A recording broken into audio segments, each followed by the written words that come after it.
하나님 말씀 느헤미야 6장 1절부터 14절까지입니다. 구약 성경 734페이지에 있습니다.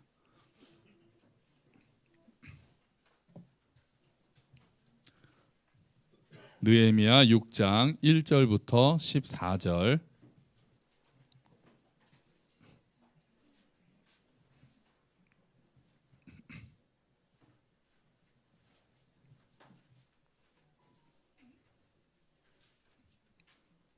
느헤미야 6장 1절부터 14절 구약 734페이지고요. 오늘은 좀 기니까 우리 잘 안 하는 건데 번갈아 가면서 제가 먼저 1절 읽고 다음에 2절 읽고, 보통 많이 이렇게 하는데 저희는 그렇게 안 했잖아요. 오늘 그렇게 한번 해보도록 하죠. 자, 제가 먼저 읽겠습니다.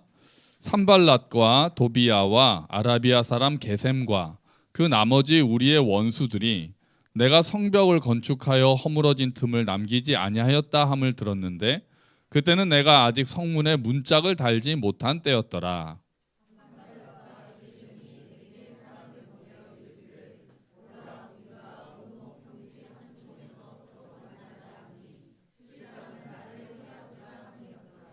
내가 곧 그들에게 사자들을 보내어 이르기를 내가 이제 큰 역사를 하니 내려가지 못하겠노라. 어찌하여 역사를 중지하게 하고 너희에게로 내려가겠느냐 하매.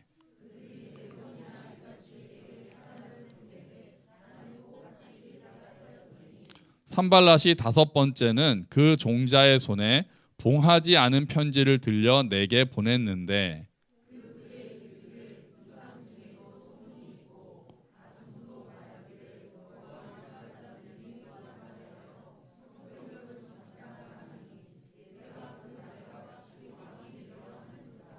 또 내가 선지자를 세워 예루살렘에서 너를 들어 선전하기를 유다의 왕이 있다 하게 하였으니 지금 이 말이 왕에게 들릴지라. 그런즉 너는 이제 오라 함께 의논하자 하였기로.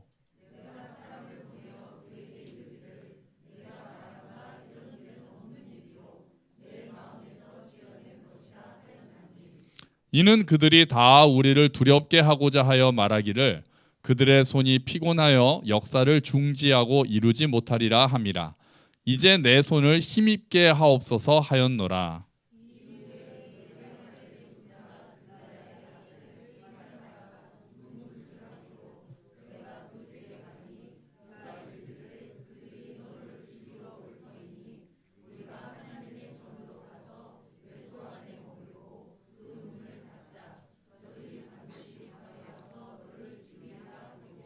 내가 이르기를 나 같은 자가 어찌 도망하며 나 같은 몸이면 누가 외소에 들어가서 생명을 보존하겠느냐.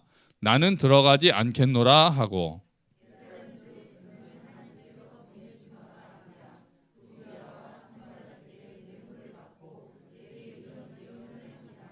그들이 뇌물을 준 까닭은 나를 두렵게 하고 이렇게 함으로 범죄하게 하고 악한 말을 지어 나를 비방하려 함이었느니라.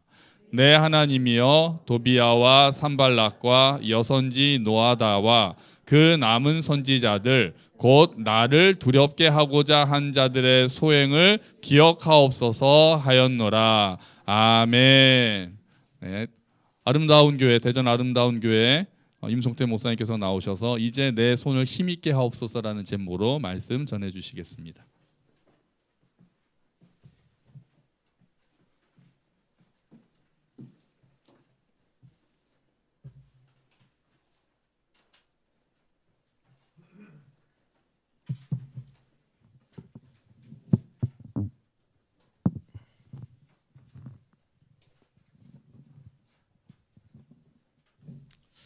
할렐루야, 반갑습니다. 네, 반갑습니다. 국민 여러분 행복하십니까? 살림살이가 좀 나아지셨습니까? 이 이야기를 언제 했는가 찾아봤더니 2002년도에 했더라고요. 민주노동당 권영길 후보가 해서 한번 히트쳤던 그런 말인데 매우 공감이 갔죠. 많은 국민들의 공감을 이끌어냈던 그런 말이었습니다. 국민 여러분 행복하십니까? 살림살이 좀 나아지셨습니까? 코로나와 금리 인상과 물가 급등으로 인해서 국민들이 힘들어하지만 특히 자영업자들이 많이 힘들어하죠. 집 앞에 김밥집이 있는데 김밥 한 줄 사러 가면 김밥 사장님이 항상 그럽니다. 너무 힘들다고, 장사가 너무 안 된다고, 맛이 없는 것도 아닌데 안 된다고.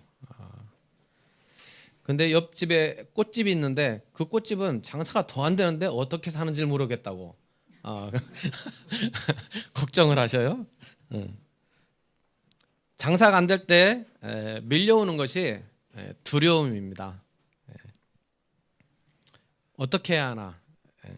젊은이들이야 다른 것을 할 수 있는 그런 기회와 열정과 힘이 있지만 평생 이것만 한다는 가진 기술이라고는 이것밖에 없는데 이걸 접으면 다른 거 할 여력이 없는데 어떡하나 그런 말씀을 하셔요. 건강에 이상이 왔을 때 두려움이 밀려옵니다. 어떻게 해야 되나? 직장생활, 인간관계로 두려움이 밀려올 때 우리는 어떻게 해야 하나? 두려움이 생깁니다. 성적이 오르지 않을 때, 장래가 어떻게 해야 될지 막막하게 느껴질 때 우리는 두려움을 느낍니다. 어떻게 하지? 상대방을 쉽게 싸워 이기는 방법 중에 하나가 뭐냐면 상대방에게 두려움을 주는 것입니다. 두려움에 빠지면 헤어나오기가 그렇게 힘듭니다. 하루 종일 그 두려움과 싸우느라고 일도 못하고 다른 어떤 긍정적인 생각을 해볼 겨를도 없습니다. 하루 종일 앉아서 한숨만 쉬면서 그 두려움과 싸웁니다. 그러다 보면 무능력한 자신을 느끼게 돼요. 이런 사람들을 싸워 이기는 것은 굉장히 쉽습니다. 오늘 본문 느헤미야는 바사왕 아닥사스다 왕의 명을 받아서 예루살렘에 와서 성벽을 재건하는 그러한 사명을 받고 왔습니다. 이제는 성문에 문짝만 달면 완성하게 되는 그런 단계입니다. 호사다마라고 해서 좋은 일은 항상 안 좋은 일이 끼죠. 성벽을 재건하는 일에 방해 세력이 나타납니다. 산발락과 도비아와 게셈, 이 세 사람을 주축으로 하는 그런 방해 세력들이 있는데 이들이 사용한 방법이 뭐냐면 바로 두려움이라는 것입니다. 이스라엘 백성들과 느헤미야에게 두려움을 줍니다. 산발랏은 자기 형제들과 사마리아 군대를 모아가지고 성벽을 재건하는 느헤미야와 이스라엘 백성들 앞에, 유다 백성들 앞에 와서 그들을 웃으며 조롱하죠. 암몬 사람 도비아는 한술 더 떠서 더 비방을 합니다. 우리가 읽은 본문은 아니지만 우리 4장으로 한번 넘어가 봅시다.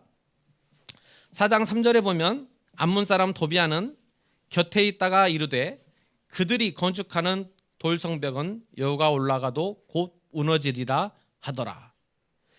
자기 형제들과 사마리아 군대까지 모아서 성벽을 건축하는 유다 백성들 앞에서 와서 조롱을 하는 거예요.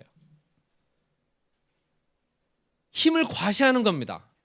자기 형제들과 사마리아 군대를 모아서 많은 사람들을 끌고 와서 성벽을 세우는 이 유다 백성들 앞에서 조롱하는 거예요. 그때 유다 백성들이 무엇을 느끼겠습니까? 어떤 감정을 느끼겠어요? 두려움이죠. 두려움은 의욕상실로 나타납니다. 그때 하나님의 사람 느헤미야가 어떤 행동을 합니까? 4절 5절 읽어보겠습니다. 우리 하나님이여 들으시옵소서. 우리가 업신여김을 당하였나이다. 원하건대 그들이 욕하는 것을 자기들의 머리를 돌리사 노략거리가 되어 이방에 사로잡히게 하시고 주 앞에서 그들의 악을 덮어두지 마시며 그들의 죄를 도말하지 마옵소서. 그들이 건축하는 자 앞에서 주를 도와하시게 하였습니다 하고 느헤미야는 하나님께 기도합니다. 그럼에도 성벽 건축이 계속되자 대적들이 이제는 강도를 좀 더 높입니다. 말로 해서는 안 되니까 이제 무력 시위를 하자는 거예요. 그래서 그들은 자기들의 주위에 있는 이방 대적자들을 다 모아서 예루살렘으로 가서 유다 백성들을 칼로 치자고 모의를 합니다. 그 이야기가 느헤미야에게 들려요. 유다 백성들에게 들립니다.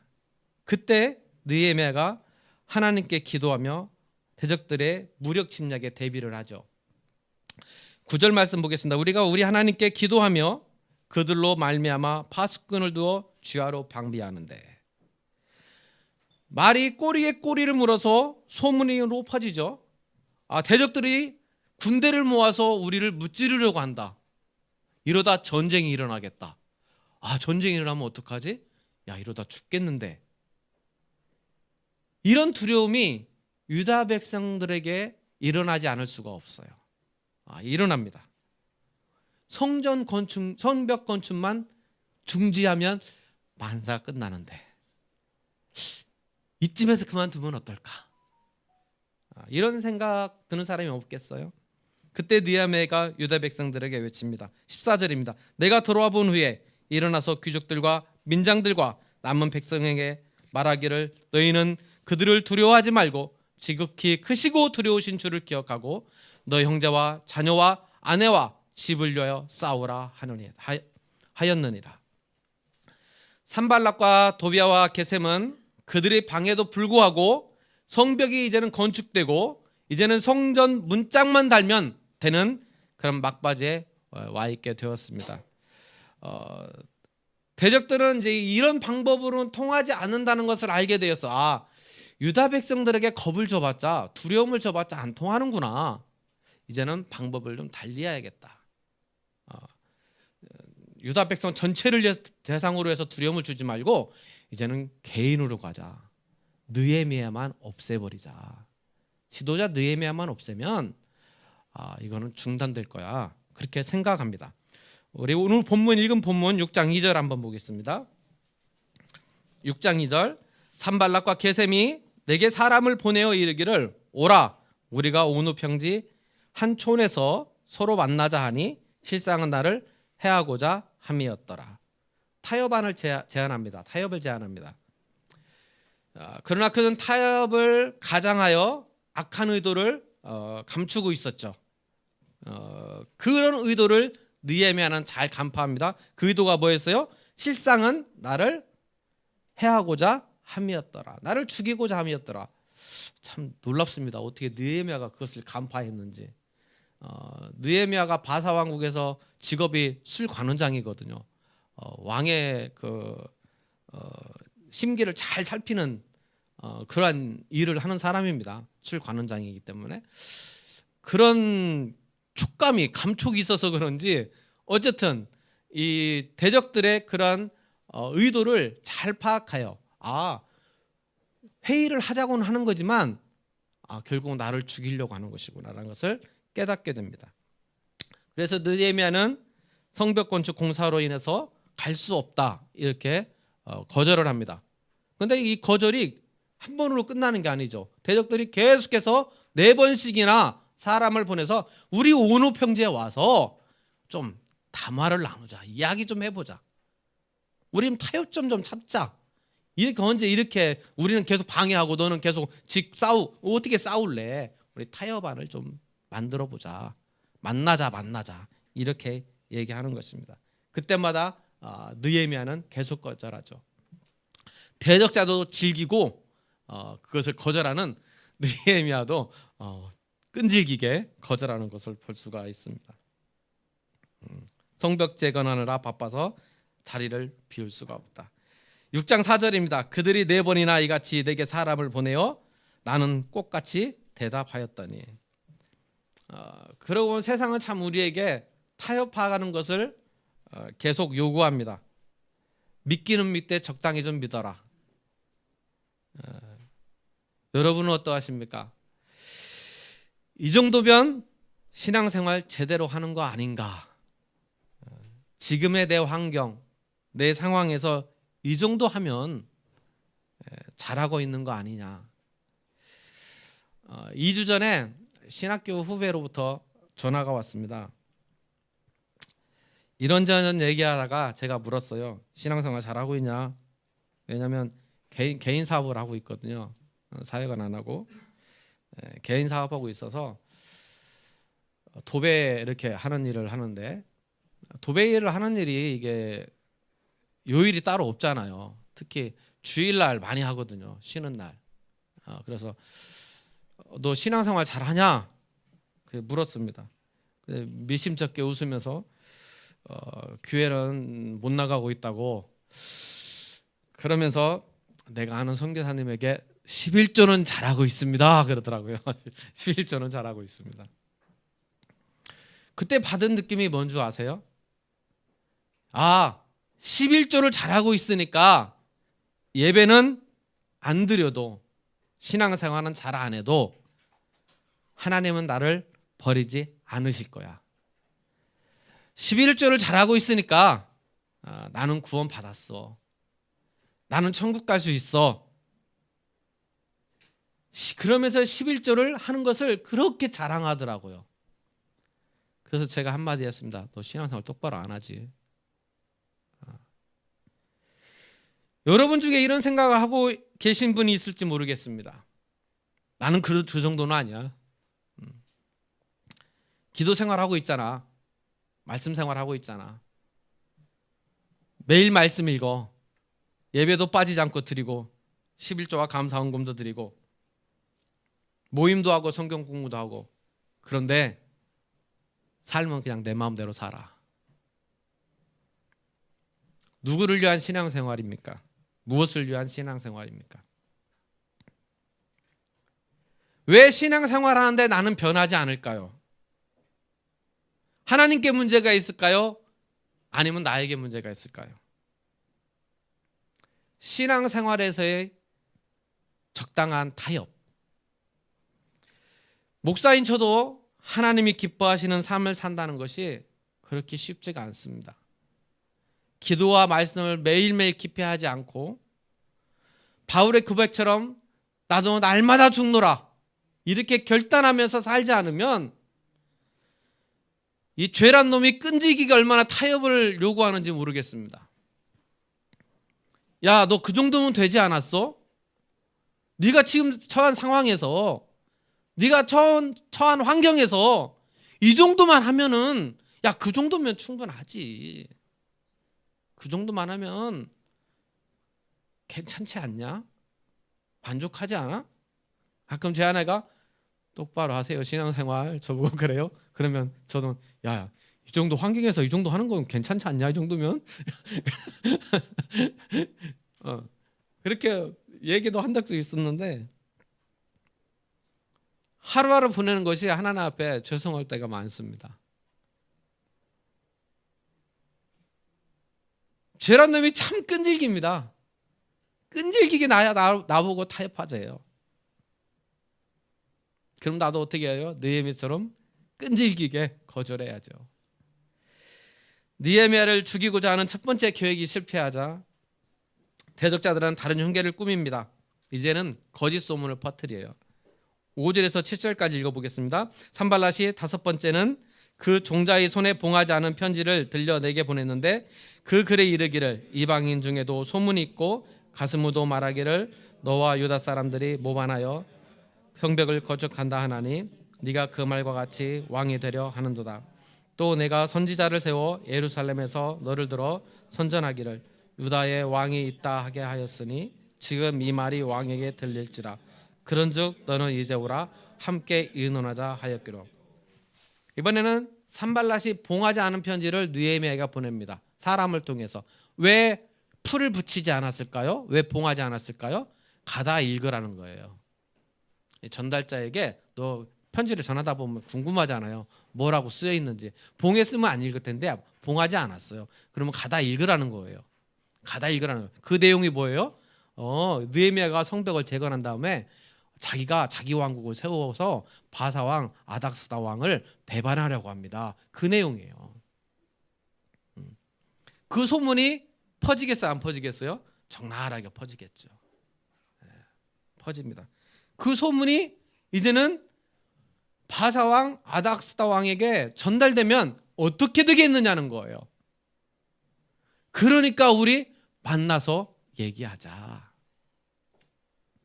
그런즉 너는 이제 오라, 함께 의논하자. 느헤미야가 어떻게 말합니까? 8절 9절 내가 사람을 보내어 그에게 이르기를 네가 말한 바 이런 일은 없는 일이요 네 마음에서 지어낸 것이라 하였나니 이는 그들이 다 우리를 두렵게 하고자 하여 말하기를 그들의 손이 피곤하여 역사를 중지하고 이루지 못하리라 함이라. 이제 내 손을 힘있게 하옵소서 하였노라. 느헤미야는 사실무근이고 지어낸 이야기라고 하면서 대적들이 느헤미야와 유다 백성들이 지쳐서 이제는 공사를 중단하고 완공하지 못하게 하려고 두려움을 주지만 자신에게 능력을 달라고 하나님 앞에 기도하는 느헤미야의 모습을 볼 수가 있습니다. 느헤미야를 불러내어 죽이려고 했지만 그것이 뜻대로 되지 않자 이제 대적자들은 더 강력한 방법을 사용합니다. 그 방법이 10절에 있습니다. 이후에 무다벨의 손자 들랴의 아들 스마야가 두문불출하기로 내가 그 집에 가니 그가 이르기를 그들이 너를 죽이러 올 터이니 우리가 하나님의 전으로 가서 외소 안에 머물고 그 문을 닫자. 저들이 반드시 밤에 와서 너를 죽이리라 하기로. 이 스마야는 선지자입니다. 선지자 노릇을 하는 사람인데 집에서 나오지가 않아요. 그래서 나오지 않으면서 나오지 않자 느헤미야가 스마야를 찾아갔습니다. 왜 찾아갔을까요? 스마야가 예언을 받았다라는 거예요. 하나님 앞에. 그래서 사람을 보내서 느헤미야가 뭐라고 하냐면 느헤미야 내가 예언을 받았는데 와서 내 말 좀 들어라. 스마야가 나오지 않으니까 느헤미야가 예언을 받았다니까 자기한테 할 말이 있다니까 느헤미야는 스마야에게 갈 수밖에 없는 거죠. 갔더니 뭐라고 합니까? 야 대적들이 너를 죽이러 온대. 하나님이 그렇게 말했어. 10절에 보니까 두 번 강조하는 게 있어요. 그러면서 두 번 강조하는 게 뭐예요? 너를 죽이러 올 터이니. 그리고 끝부분에 필연 밤에 와서 너를 죽이리라. 두 번이나 너를 죽인다는 말을 강조하고 있습니다. 그때 느헤미야의 마음에 어떤 마음이 들어요? 두렵죠. 여러분 누가 나를 죽인다고 생각해 보세요. 두렵죠. 그것도 하나님의 예언자가 그렇게 말을 해요. 두렵죠. 안 믿을 수도 없고. 느헤미야가 어떻게 행동합니까? 11절입니다. 내가 이르기를 나 같은 자가 어찌 도망하며 나 같은 몸이면 누가 외소에 들어가서 생명을 보존하겠느냐. 나는 들어가지 않겠노라 하고. 이 이야기는 나 같은 몸이면 누가 외소에 들어가서 생명을 보존하겠느냐. 이 이야기는 뭐냐면 나 같은 사람은 성전의 외소, 성전에 들어갈 수 없는 몸이라는 겁니다. 성전에는 누구만 들어갈 수 있어요? 레위인과 제사장만 들어갈 수 있습니다. 느헤미야는 레위인 제사장이 아니에요. 들어갈 수가 없어요. 근데 스마야는 지금 뭐라고 하냐면 성전에 같이 들어가서 숨자라는 거예요. 느헤미야로 하여금 율법을 범하게 하게 만들고자 함이 있었던 목적이 있었던 거죠. 그래서 느헤미야로 하여금 율법을 범하게 해서 이제는 지도력을 상실하게 하고 유다 백성들로 하여금 지지받는 것을 멈추게 하려는, 그래서 성벽 공사를 멈추게 하려는 그런 의도가 있었던 것입니다. 그런데 이 느헤미야는 그것을 잘 분별합니다. 잘 분별해요. 내가 레위인도 아니고 제사장도 아닌데 어떻게 성전에 들어가지? 이거는 하나님 말씀에 위배되는 거야. 들어갈 수가 없어. 그리고 나서 느헤미야가 깨닫는 게 뭐예요? 스마야의 예언은 거짓이구나. 하나님으로부터 온 것이 아니고 뇌물을 받고 나에게 거짓말을 하는 것이구나라는 것을 이 느헤미야가 깨닫습니다. 말씀대로 살려고 하니까, 말씀 속에서 실천하면서 살려고 하니까 스마야의 거짓말을 분별할 수 있었고 속지 않았던 것입니다. 대적자들이 느헤미야를 죽이러 온다는 거짓 예언을 통해 느헤미야에게 두려움을 주기 위함이었습니다. 느헤미야의 반응은 어땠나요? 14절입니다.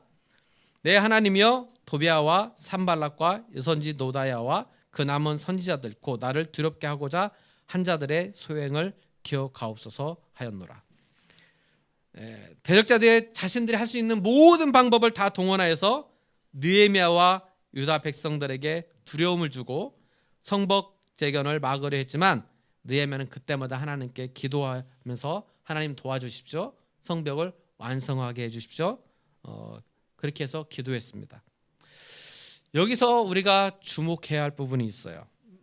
대적자들과 두려움에 대한 느헤미야의 대응하는 방법입니다. 느헤미야는 대적자들이 방해할 때마다 하나님 이 어려움을 없애주십시오 라고 기도하지 않았습니다. 느헤미야는 대적자들에게 집중하지 않았습니다. 대적자들이 한 일에 대해서 그 일에 대해서 몰두하고 시간과 에너지를 낭비하지 않았습니다. 자신의 억울함을 해결해 달라고, 자신의 진실을 밝혀 달라고 기도하지도 않습니다. 대신 이렇게 기도하죠.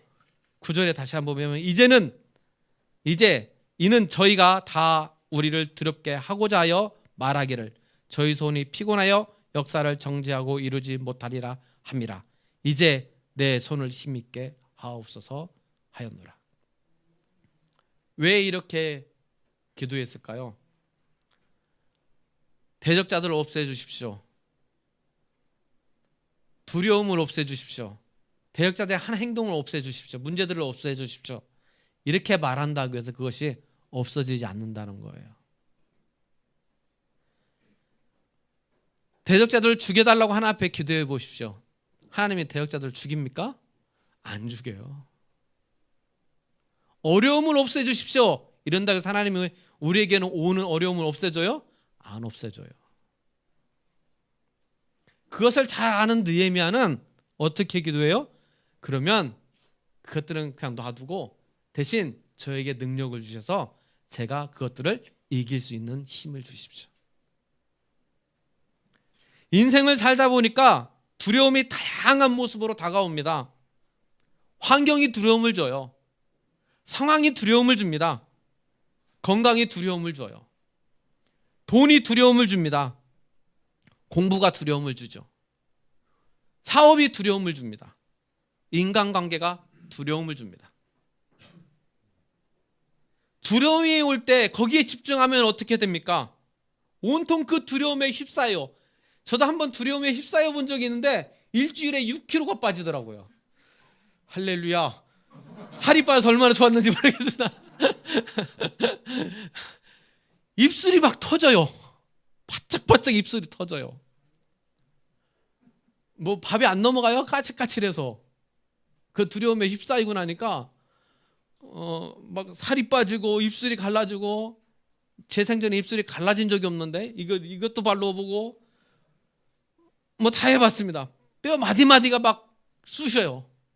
두려움에 빠지면. 얼굴에 윤기가 없어요. 뭐 얼마나 초췌한지 몰라요. 다른 사람이 보면 송장이 걸어가는 것 같아요. 누가 인생을 고해라고 말했는지 아주 정답입니다. 인생은 고해예요. 가슴에 막 와닿아요. 죽을 때까지 우리는 세상이 주는 두려움에서 절대 벗어날 수가 없습니다. 죽을 때까지 우리는 두려움에 살 거예요. 두려움이 우리에게 밀려올 겁니다. 그것이 무엇이 됐든 두려움은 우리에게 밀려올 거예요. 그때마다 어떻게 해야 할까요? 두려움과 삿발을 잡고 싸워요? 대적들과 삿발을 잡고 싸울까요? 한번 싸워본 적이 있습니다. 제가 싸워본 적이 있어요. 제가 죽더라고요. 제가 죽어요. 네. 그 사람은 잘 살아요. 저가 얼마나 힘들었던지, 그때 제 인생에서 신앙생활을 가장 곤두박질했던 때예요. 그때가. 그 사람 때문에.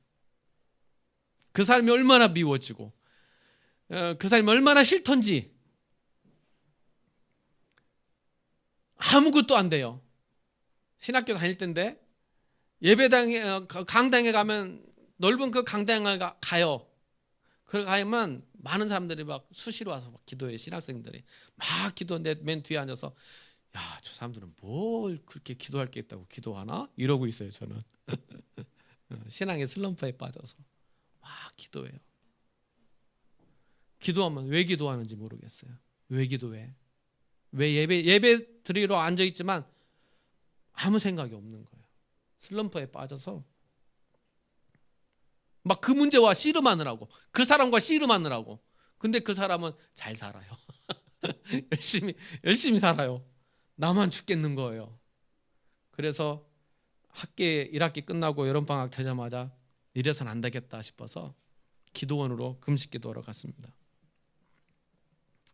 금식기도하러 갔는데 3일 금식기도 작정하고 갔는데 마침 그 기도원에 한사랑 선교회라고 대학생 선교회가 와서 수련회를 하고 있더라고요. 그래서 그 간사님에게 말씀드려서 저도 참석해도 되겠냐고 했더니 아유 당연히 되죠. 거기서 말씀을 듣고 같이 교제하고 그러면서 하나님이 깨닫게 하시더라고요. 야, 네가 그냥 용서해. 네가 그냥 용서해. 그 사람이 잘못했지만 그냥 네가 용서하면 돼. 그래, 용서하면 돼. 그냥 마음이 막 갑자기 너그러워지는 거예요. 문제가 해결된 거예요. 그 말 듣자마자 너무 하나님 앞에 복받쳐가지고 울면서 하나님 죄송하다고, 내가 쓸데없는 거 가지고 잡고 싸웠다고 죄송하다고 하나님 앞에 울며 회개하면서 3일 만에 금식을 마치고 집에 들어와서 한 게 뭔지 아십니까? 우리 집사람에게 전화했습니다. 그때 연애할 때인데, 아니 연애하기 전이네요. 만나기 전에 전화해서 만나자고 데이트 신청을 한 거예요. 뭐 뜬금없는 그 소리냐 했지만 3일 금식하고 나서 응답받은 게 제 아내입니다. 그때 만나서 이제 결혼하자고 해서 결혼한 건데, 어쨌든 문제와 싸우면 지는 거는 저더라고요. 두려움과 싸워서 정면 대결하면 항상 패배는 저예요.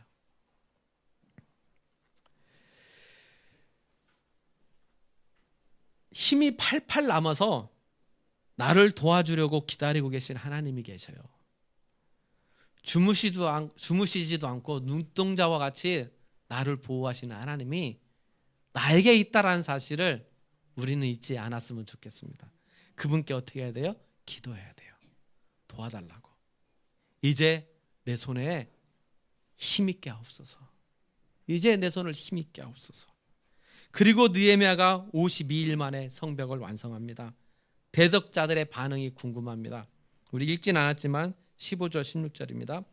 성벽 역사가 52일 만인 엘로월 25일에 끝남에 우리의 모든 대적과 주위에 있는 이방 족속들이 이를 듣고 다 두려워하여 크게 낙담하였으니 그들이 우리 하나님께서 이 역사를 이루신 것을 알미니라. 지금까지는 대적자들이 두려움을 누구에게 줬어요? 느헤미야와 유다 백성들에게 주었습니다.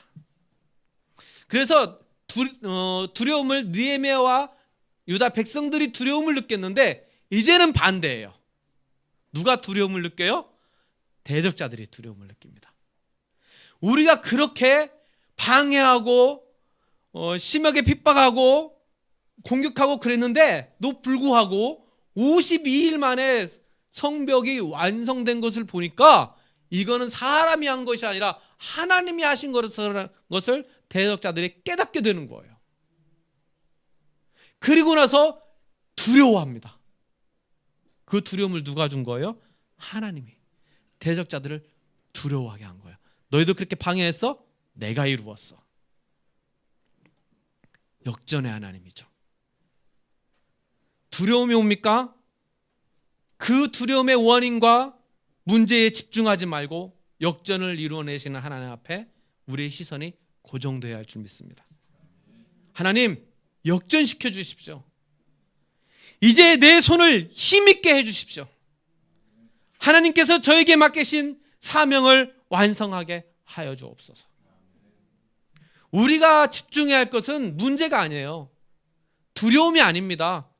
하나님이 나에게 맡기신 사명이에요. 느헤미야가 바사에서 예루살렘에 온 목적이 뭐예요? 두려움과 싸우기 위해서예요? 대적들과 싸우기 위해서요? 아니에요. 성벽을 완성하는 것입니다.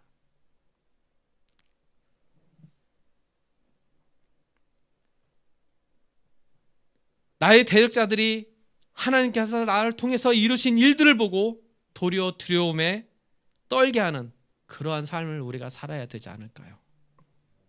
나를 통하여 부부 생활이 변화되고, 나를 통하여 가정의 분위기가 변화되고, 나를 통하여 교회가 변화되고, 나를 통하여 직장이, 학교가 변화되는 그런 빛과 소금의 그리스도인이 우리가 되어야 되지 않을까요?